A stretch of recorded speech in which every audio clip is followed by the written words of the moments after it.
Bọ́dún bá ti dé ọlọ́dún mọ́dún o kò sì mọ ṣọdún ire. Bọ́dún bá ti dé o ọlọ́dún mọ́dún o kò sì mọ ṣọdún ire. Adéọlá lọ́dún orógbó orógbó àgbò lọ́dún obì obì àbàtẹ. Ìwòyí àmọ́dún tówó sọmọ tó pọ̀ kò sì mọ ṣọdún ire. Bọ́dún bá ti dé o ọlọ́dún mọ́dún o kò sì mọ ṣọdún ire. Àyájé wọlé tí ṣọjọ́ òbí lónìí mo wá kí. Àṣeyíṣà mọ́dún ọdún ayọ̀ ló mọ̀ ṣe ọdún dùnnú. Adéọlá bọ́dún bá dé pé gbọ́n àmàwọ̀ tútù wáyé. Ọdún mọ̀mọ́ nídé kọ́ mo bì mọ́ borí àtẹni. Adéọlá ò ti ṣe tọdún ọdún èyí tó wù ní wá tún ṣe tẹ̀mí ìtòwó tọmọ. Rámọ́tà ìwọ ò ní báwọn náà jà wérewére. Àyájé wọlé ò ní báwọn náà jà wàràwàrà. Ìwọ wá ní kánjú kú lọ́lẹ́lẹ́dùmarè ọba mi ò. Mo pé gbá ilé rẹ̀ ilé ni àwo ilé rẹ̀ ilé ni torí èlé lobìnrin rẹ̀ lò lọ́jà èlé lobìnrin tí ń wé gèlè orí wọn. Gbogbo ohun tó bá dáwọ́lé pátápátá ni yóò mọ̀ yọrí síre. Happy birthday to you o Adéọlá Àyájé wọlé tí ń ṣọjọ́ òbí lónìí o. Happy birthday to you o ọmọ lọ́jọ́ bí òní jẹ́ ń bá ọ̀dẹ́lẹ̀ bàbá tó bí ọlọ́mọ.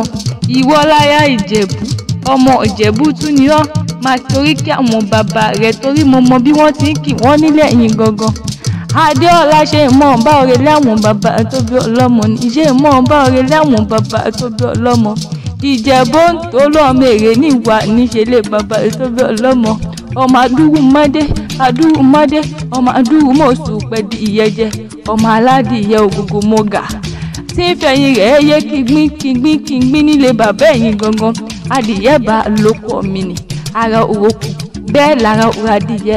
Ọmọ òun ṣe ni ọ̀yọ̀yọ̀ mọ́yọ̀ ohun tí ń ṣe ni ò lè pa ni. Ọmọ dúdú lé kó mọ bẹ́ẹ̀ ṣe. Adéọlá ọmọ dúdú lé ò mọ bẹ́ẹ̀ ṣe lọ́jọ́ sí pupa tó mọ bẹ́ẹ̀ ṣe òkúkú sí nílé. Ọmọ mo rẹ́yẹ mọ̀mọ́ roko ní ọ́ mo roko tán ẹyẹ ti fò ó lọ.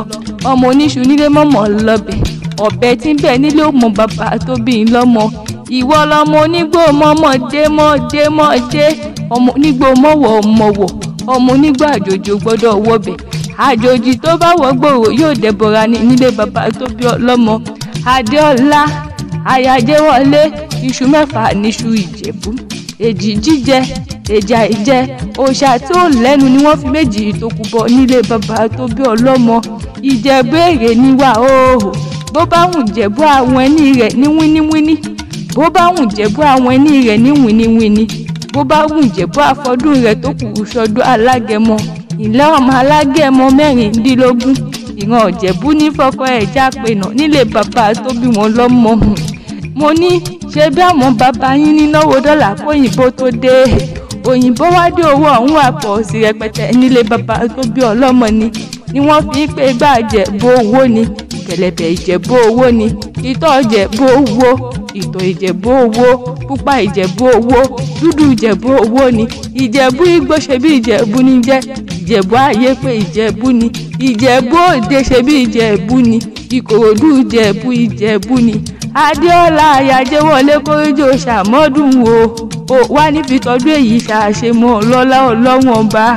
Happy birthday to you long life and prosperity ìgbà ọdún kan Adéọlá.